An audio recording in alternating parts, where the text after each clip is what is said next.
Fast, focused, and fearless. Here's everything you need to know as you jumpstart your day. I'm Diego Castro. President Bongbong Marcos slams China over its, quote, aggression and provocations in the West Philippine Sea.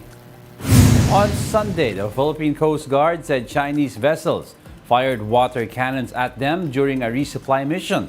According to the PCG, the attack caused severe damage to the engine of ML Kalayaan.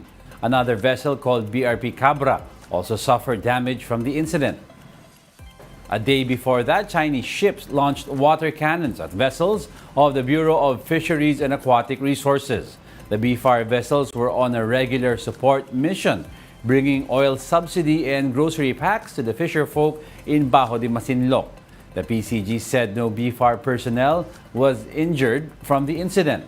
In a statement, Marcos says the incidents, quote, have only further steeled our determination to defend and protect our nation's sovereignty. He reiterated our sovereign rights over Ayungin and Bajo de Masinloc, adding that no one but the Philippines has the right to operate in the areas. Several countries have expressed concern over China's firing of water cannons at the Philippine vessels in the West Philippine Sea. U.S. Ambassador Mary Kay Carlson condemns Beijing's, quote, aggressive illegal actions which endanger lives and livelihood.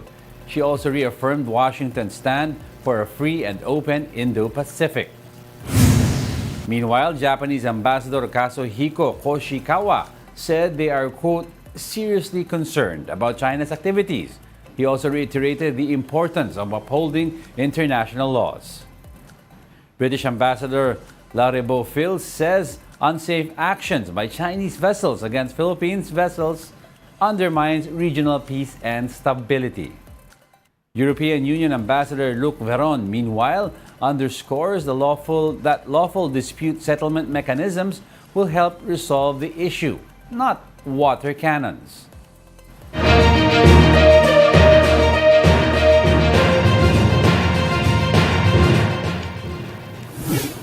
The civilian-led convoy that was supposed to bring gifts and donations to Philippine troops and residents in the West Philippine Sea has been aborted.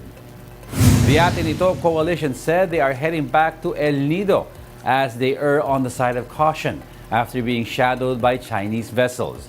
If it were up to the group and the Coast Guard, they would like to proceed with the Christmas convoy. However, they recognize and respect the expertise and experience of the ship's captain. Despite the development, Atin Ito declared the mission a significant accomplishment, adding that more trips could be expected in the future.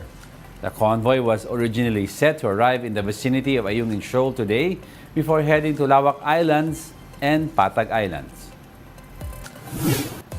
We'll be back with more stories after the break. Keep it here on One News.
You're still watching One News Now. I'm Diego Castro. President Bongbong Marcos finished his period of isolation for COVID-19 on Sunday. In a statement, the Presidential Communications Office said the President is progressing well in his recovery and has been cleared to end his isolation at home. The President is also free from cough, nasal congestion, and fever. However, the President is still being advised to wear a face mask for 10 days during his public engagements as a precaution. The President contracted COVID-19 last week, his third time to be infected by the disease. The Education Department admits shortage of teachers amid poor performance of learners. DepEd Assistant Secretary Francis Cesar Bringas told One Balita Weekend that the funds allocated for hiring additional teachers every year are still insufficient. He noted, though, that they constantly acknowledge learning assessments.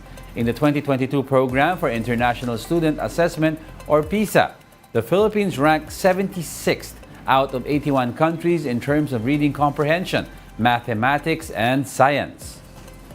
Ina-acknowledge talaga natin yan, no? Kaya nga, very thankful tayo na nagkakaroon tayo ng additional teaching items every year. Pero alam naman natin na hindi pa rin sapat yung binibigay sa atin na pondo para sa pagkakaroon natin ng additional teachers for the schools every year.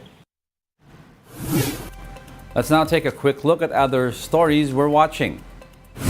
The National Democratic Front has formally announced its decision to re-enter peace talks with the Philippine government after 6 years. The NDF says the struggle for land must be a focal point in the negotiations.